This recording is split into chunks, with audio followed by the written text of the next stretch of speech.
Oh, that's an interesting one because obviously I didn't get the Iggy on what was going on that night.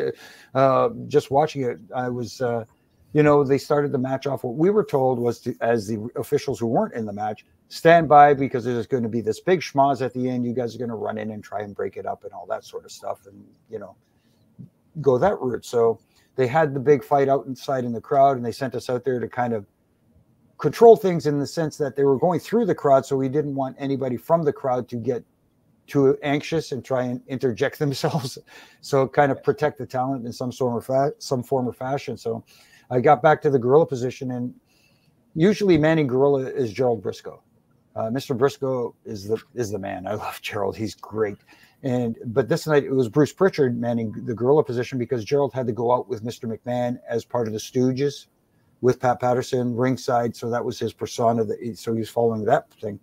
So I'm standing right beside Bruce Pritchard watching the match as it's unfolding. And just as Earl takes that bump and, Bulldog and everybody else of Owen, they were all there ready to run in for the aftermath of the match, and so to speak. And as I'm watching it, Earl takes the bump. I'm watching the monitor. I'm standing right beside Bruce. And he was the one who communicates with the referee. He's got the button that he presses in the microphone.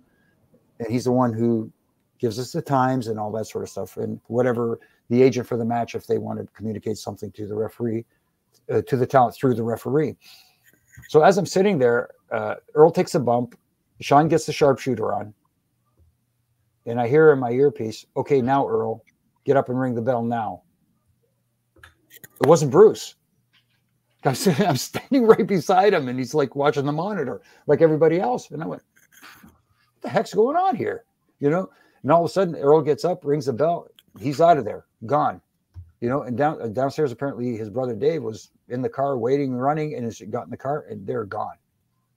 I didn't know that part until the next day. But so as we're all standing around wondering what the heck went on, even Bruce had a surprised look on his face, but I'm not sure he wasn't aware. I mean they kept the circle small, but at the same time, it threw everybody for a loop. And it was weird because there are a lot of conspiracy theories out there. And there's one that I may have bought into that I'm not sure if it was, I'm 50-50 on it.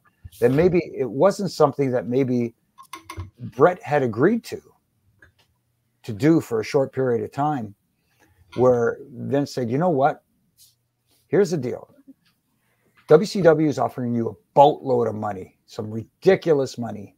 He says, I'm just speculating here. I'm not saying I've got the insight on this one. Maybe he said, you go over there for a little while, stir the pot, make that money. And when your deal's done, you come back here and you'll be the biggest star in the industry. And Brett probably said, you know what? That'd be cool. I could do that.